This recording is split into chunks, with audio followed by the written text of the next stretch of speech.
let's do it. Okay, cool. And so we begin. Locus Iste.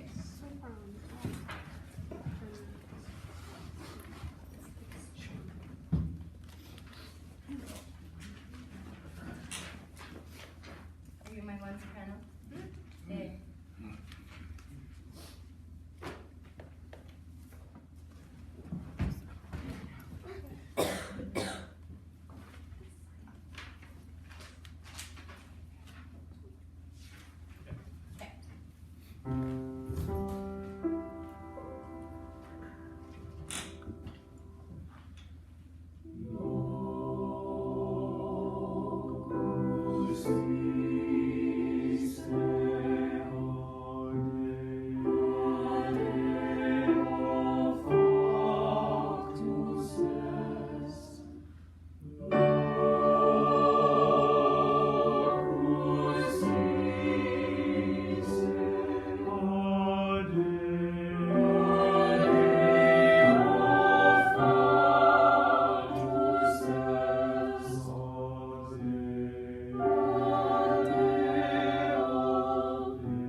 So, conduct at the beginning. Okay. Very nice job. Very clear, very musical, lovely phrasing. Conduct at the beginning and conduct it in terms of text accent. Okay. All right, so think about locus iste. What is the text accent at the beginning? Locus iste. Yeah, and then what? Deo factus est. Yeah, so just think about it in terms of that for right now.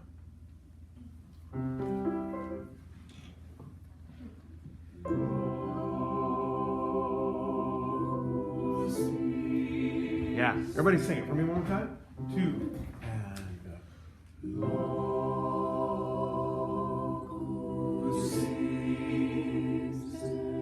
yeah, so decrescendoing. So the kus has to actually has to be crescendo. Does that make sense to you? Why does the acoustic need to be a crescendo? So that Goes into East. That's right.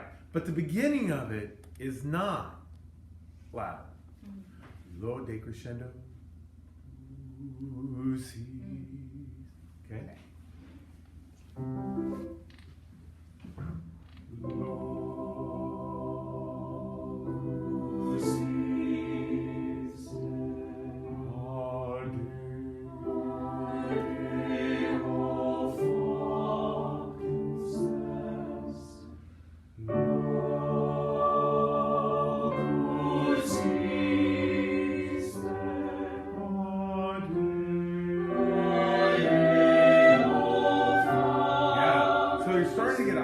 A fairly artistic kind of, it's a little mechanical, right? But that's the nature of these things. I mean, the only way to get it less mechanical is to rehearse people. I mean, you know, it's always mechanical until it's not, right? So now let's think about rubato. Okay. Right? So now let's put text accent out of our mind, because it's difficult to do both of these at the same time. Although that is the goal. That and overall phrase, I mean, right? All those things are the goal. And that's the purpose of this term, is putting the four elements of musical phrasing together, kind of, to start your journey toward being able to do all four at the same time, right? So what's the solution toward rubato? Start too slow. Start too slow, and then find your way to the right tempo at somewhere in the middle of that phrase. Okay.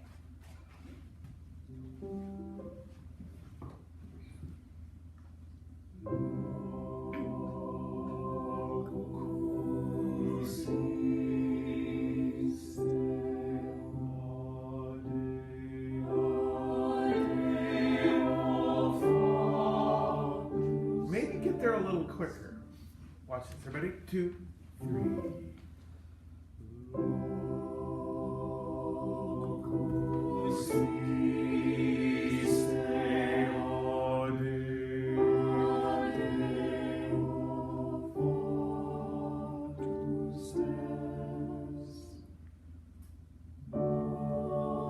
And of course, the slower we start, and the more we get to the right tempo, the more we get to slow down at the end of the phrase.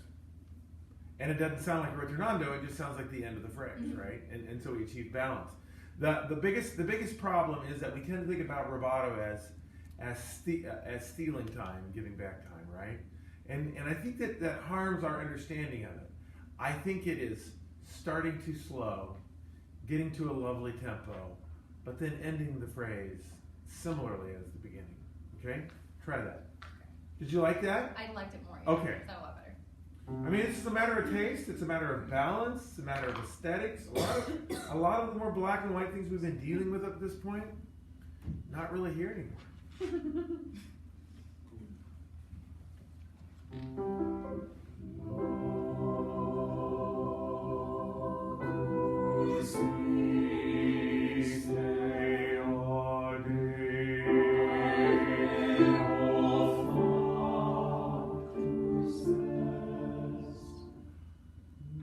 Yeah, I felt like the phrase really wanted to go on, didn't it? Yeah. So for me, as I judge whether or not a phrase is being done well, the gold standard is, do we want another phrase?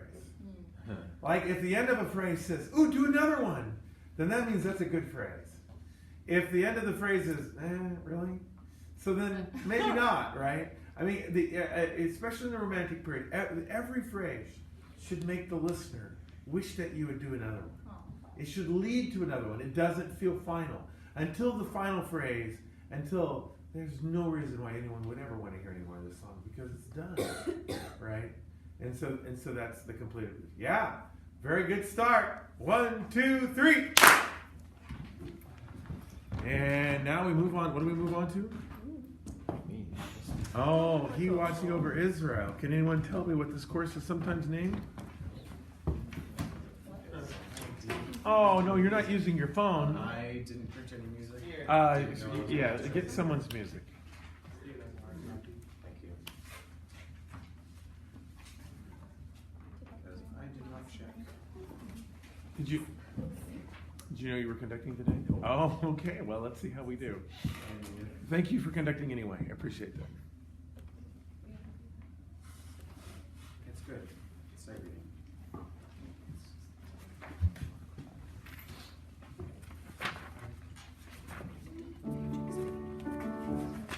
Yep, he's got a good tempo for you.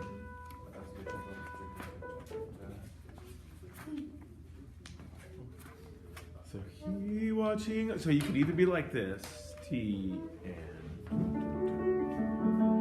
yeah, he bum bum. So dun dun dun dun dun dun dun dun dun.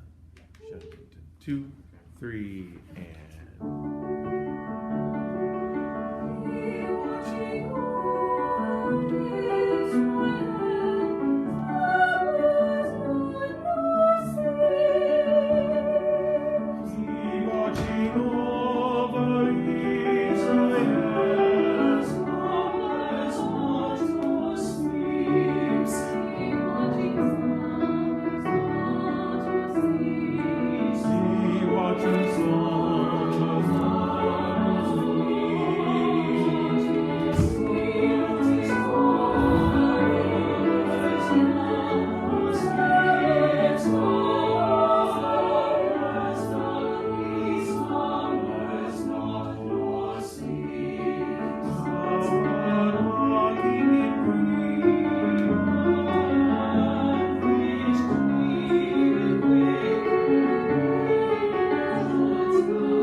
It's called the snot chorus, sleep snot. Not much you can do about it. It's such a great chorus. It's from a great oratorio. It's best just to embrace it and have some fun with it. Well, Michael, what'd you think? It's a cool song. Isn't that an awesome piece? I wish I would have listened to it before we started. Yeah, well, I'm glad that you conducted it, too. I think that's great. So don't run away. 'Cause Yeah, we'll work on it a little bit. So it's counterpoint, right? So what do we normally associate counterpoint with?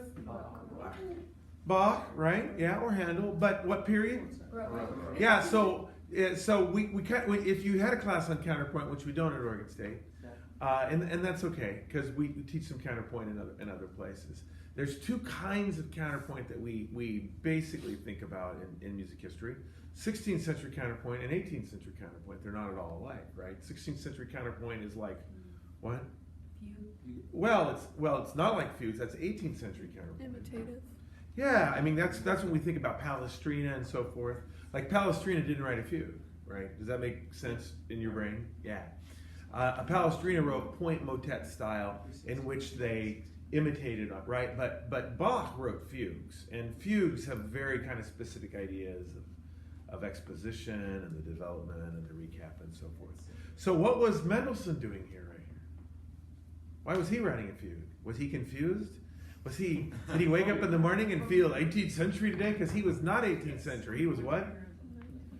19th century. And the difference between second half of the 19th century and the first half of the 18th century is a pretty big difference in music history, right? I mean, we're talking about the difference between Bach and Handel and Mahler, right? So, I mean, like a huge change, maybe more than any time in music history of that 125 years. So what was he doing? It's just an homage. Kind of, yeah. I mean, to who? This is the question. Like usually when we think about Mendelssohn writing writing an homage, who would he be writing to? Who did Mendelssohn? Mendelssohn brought back Bach. Bach. He was the person who made Bach fashionable again. Other people were studying Bach. Mozart studied Bach as well. But he brought back the St. Matthew Passion. No one had ever heard of it before. It was a crazy piece that no one could possibly ever sing. It was unsingable. It was unperformable, right? So is this Bach? Does it feel like Bach?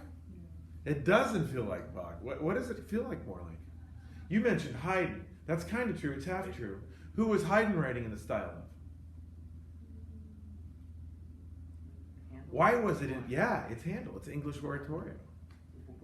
I know, right?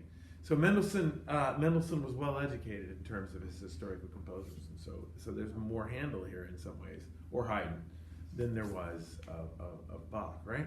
So let's try a little text action, shall we? Okay. So in the first phrase, where do we want the text accent to go? Like watching over Israel. Yeah. Watching over Israel, right? So let's try that. Everybody, sing the. How about if we sing the soprano line? Everybody. Start on that measure. Yeah, just start on that measure. Skip measure 1. He's probably not an accent. It's not. He watching over is. Maybe 1 is the place where that's going to in terms of text accent.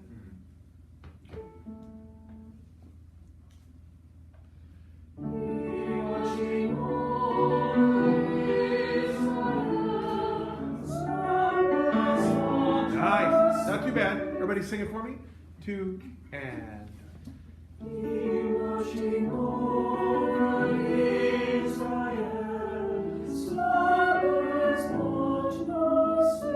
So use the tree for this. 1, 2, 3, 4, 1, 2, right?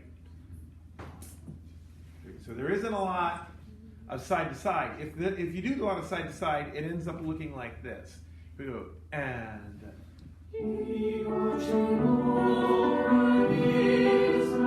And you end up text accenting everything, right? Does that make sense? And there probably isn't this sound. You ready? 2 and.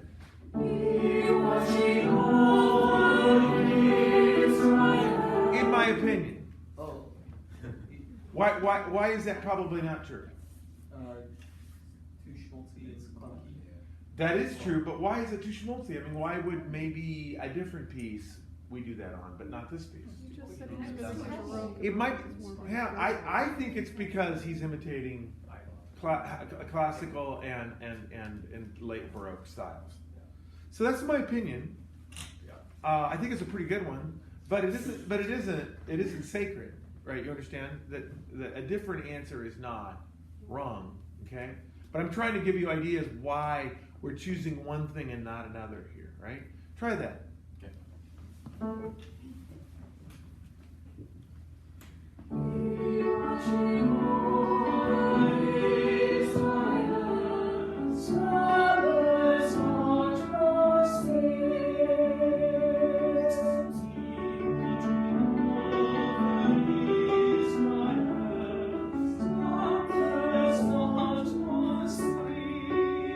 Yeah, very nice. And so that's when So in some ways, the exposition is kind of just the soprano line, right?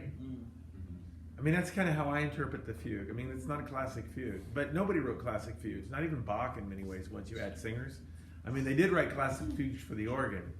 I mean, with exposition and development, right? And, I mean, that's why when you analyze fugues in theory, it's best to analyze keyboard music and not the vocal music, because vocal music seems to throw things off, right? Okay, so now let's think about rubato. So the key is to start too slow. Watch this at the beginning and T.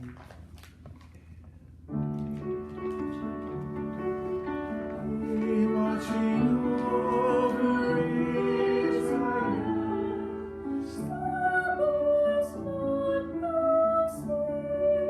Right? Watching over is, I think it's pretty gentle.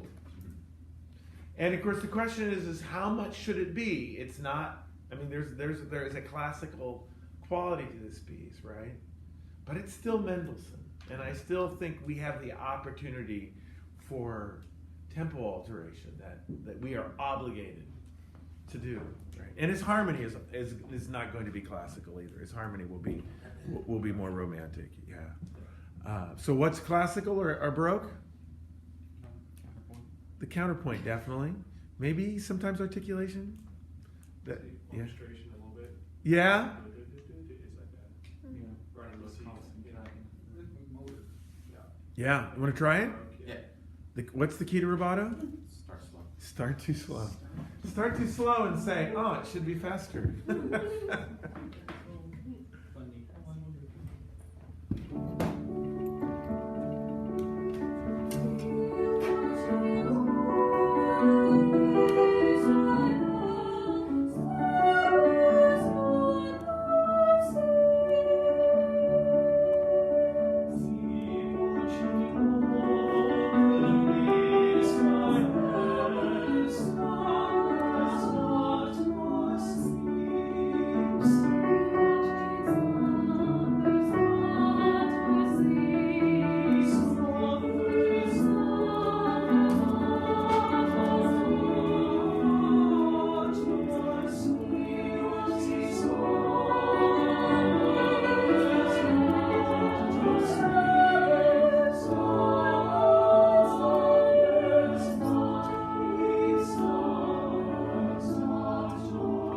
Yeah, and so you can feel it, right? So in many ways, that's the end of that first section. And so everything you do in that section is designed so that you can do a nice ritardando at the end and it not feel awkward. And so that means that it went somewhere, so it has to come back so that you can start again, right? So as you kind of interpret this for next time, we're gonna always be keeping our mind on text accent, but we're gonna be thinking a lot about how those phrases move forward and move back. I mean, that whole ocean, is such a key understanding. Not every wave goes the same length on the shore. We all know that they increase and they decrease, and that is so matched. And there's finally the big wave, right? Hopefully not the sneaker wave that falls in the ocean, but right, that gets you crushed by the log. All right, well done. 1, 2, 3. Thanks for being a good sport, Michael. Yeah. Yeah.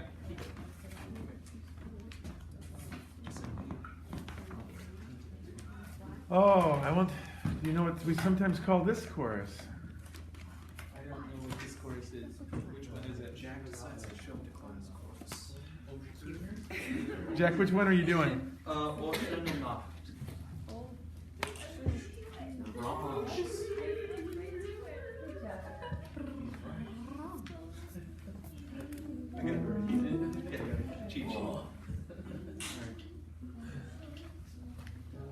So I would say that the first two pieces we've done are very, very accessible by high school students. This one, in my experience, is slightly less. And it always frustrates me too, because I think in terms of vocal technique, it's not that hard. But boy, every time I work with a high school group on honor choir on this, they really struggle. And it's something more than just the notes. But it's such a great piece, and the text is really fun, slightly creepy, slightly funny, and the piano part is awesome. What's that?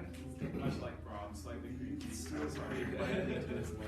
Well, yeah, There's an nachtigall. there is a this is the, I'm afraid to say there is a male genitalia joke in this, so you know. Yeah, sometimes I tell the high school kids, sometimes I don't. I never quite know what to do. I was thinking I'm going to be fired this time. A piece doesn't need. You don't need to know the joke. A piece works. It's just Brahms knew what he was doing. Yeah.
All right.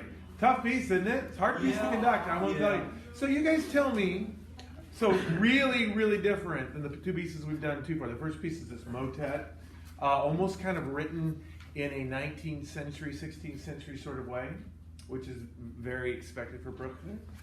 And then you've got He Watching Over Israel, which we talked about. And now this is like the German Lieder, right? German Lieder for four singers.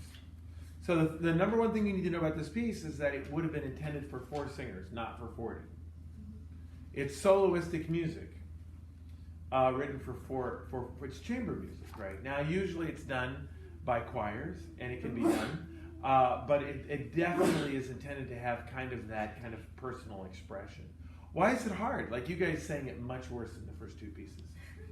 I couldn't count at all. Accidentals. What's I that? could not count at Why all. is the counting so hard? It's all offbeats. It's all on beats. That piano part just destroys the high school kids, and it just makes me so mad. I'm like, is it really that big a deal? And like, can't we just agree that okay, this was off beat, so now can we just count? We'll be fine. And it just doesn't seem to work out that way for me. Every time I program it, I'm like, ah.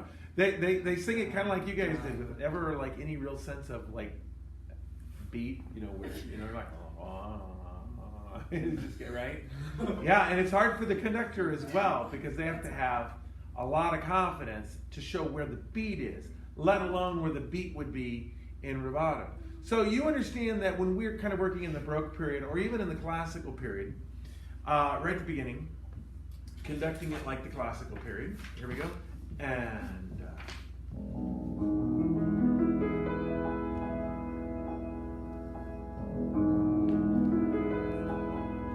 so the predictability of that is about where you know that each beat, for the most part, has an equal number around it. So when I lift up my hand and I let it fall, it's very predictable, right? 2, 3, and 2. It's very tempting to conduct this piece that way because you're frustrated that you can't quite get the piano to be more solid. It's all written around not being solid. But the reality is that of the 3 pieces we've done so far, this one's the most romantic by far. And so that means that we're going to want tone quality and rubato so that we go.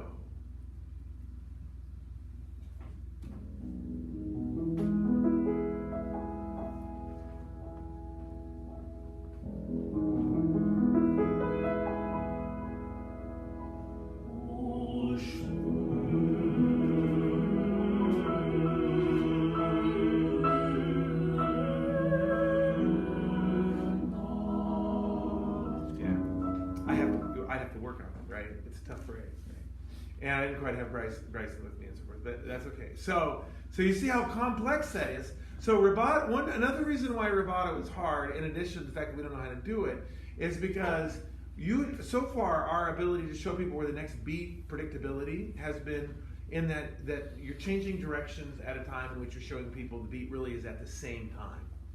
So you got 2 things working for you. One is the gesture. 2 is there should be an equal amount of time between each beat. Now you have to show so much predictability in your beat that they don't know when the next beat is going to be, but they know exactly when it's going to be. That's super hard. And so with choirs, before I do rubato, I do can you sing it in time, right? So sing, oh, should, okay? And that's how you destroy your battery very quickly. Here we go. And 1 and go. Oh, 2, 3, 1, 2, T, 1, 2. Yeah, that's a nice shot. Now don't play the piano part, just play their part. And 1 and. Now do it again. And 1. Okay, now and 1 and up.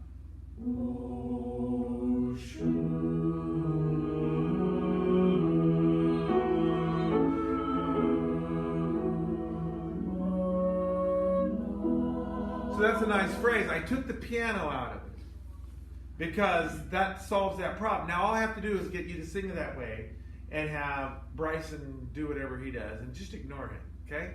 And 1 and.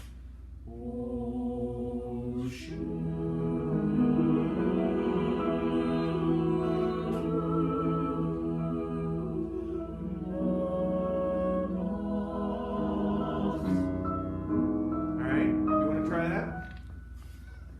Sure. Do it.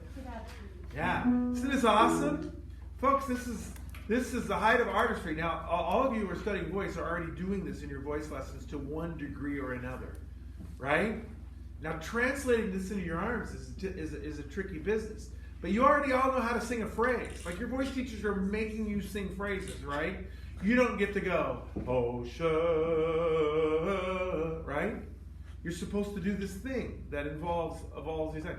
If you want to know how to phrase, listen to romantic pianists playing Chopin and etc. They phrase exactly how we want to phrase the choir.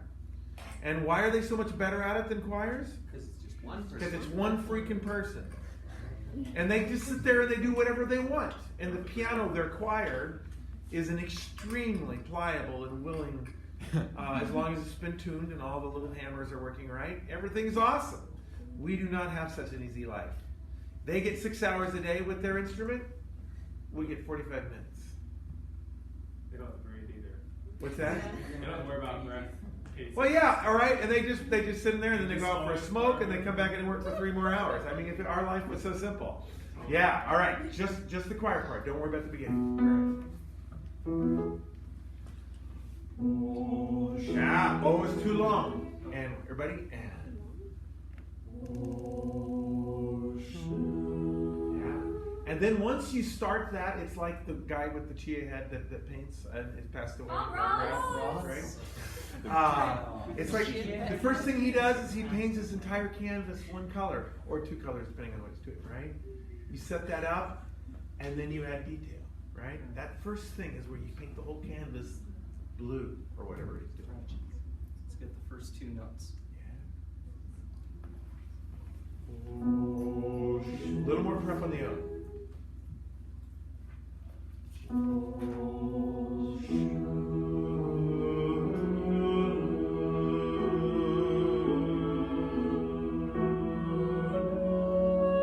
Love the beginning. You didn't get fast enough. Yeah. 2, 3, 1, 2, 3, 1 and 2 and 3. Do it again.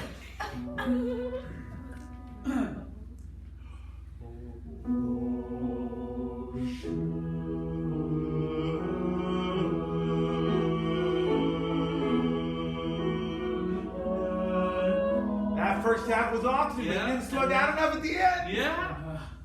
All right, I gotta go to the next person. All right. So thanks for letting me use so much of your time, Jack, and talking about these concepts because this piece is a tough one. Good. 1, 2, 3. And who's our last person?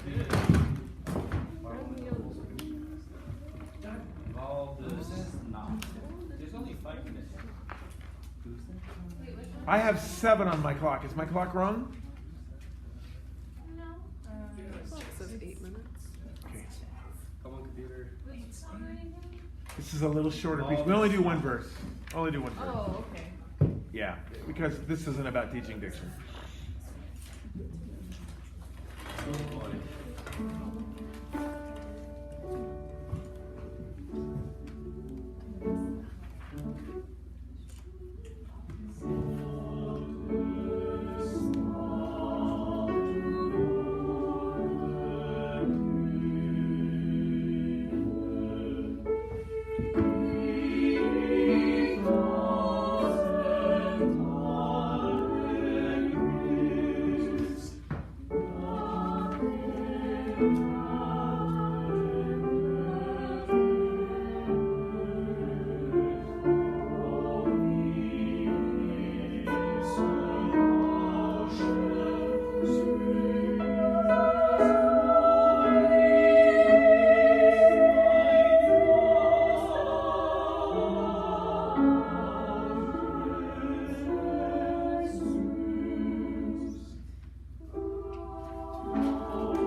fascinating piece. So this is not with piano. This is not a part song. This is not leader.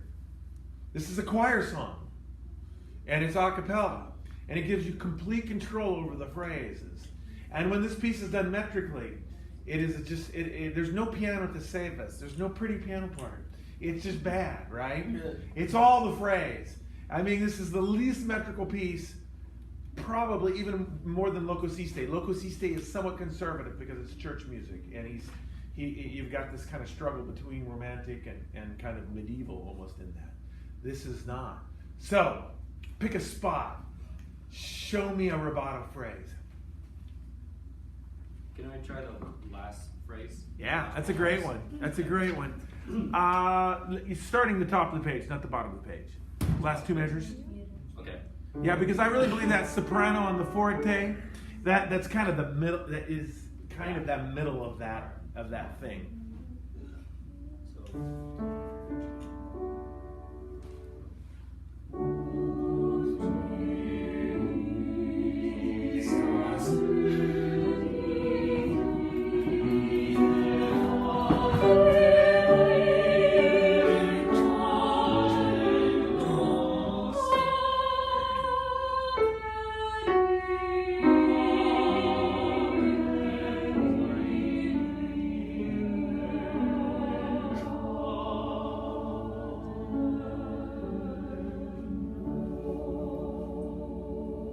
I think you could go further for it. Yeah, I would. Sing it for me, everybody. Und mir ist. And one and.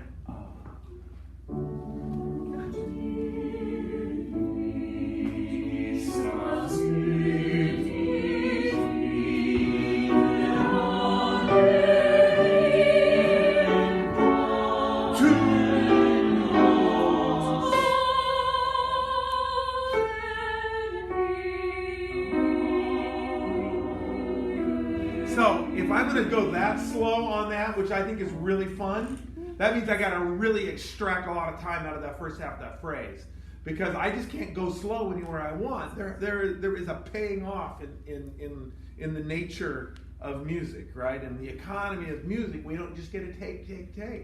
There has to be a sense of balance. People can tell. People understand balance, right? Right. Yeah.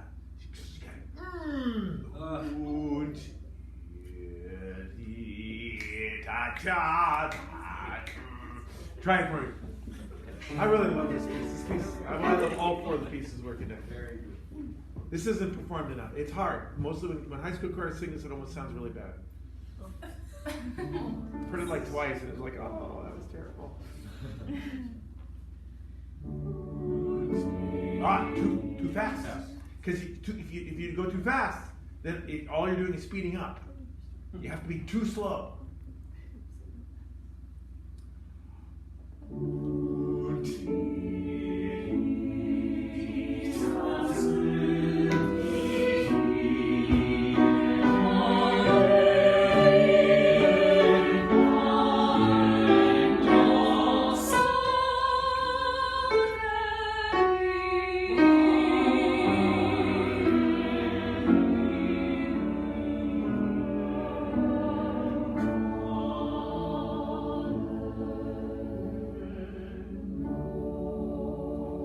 Everybody sing the last two bars for me. 2, 3, and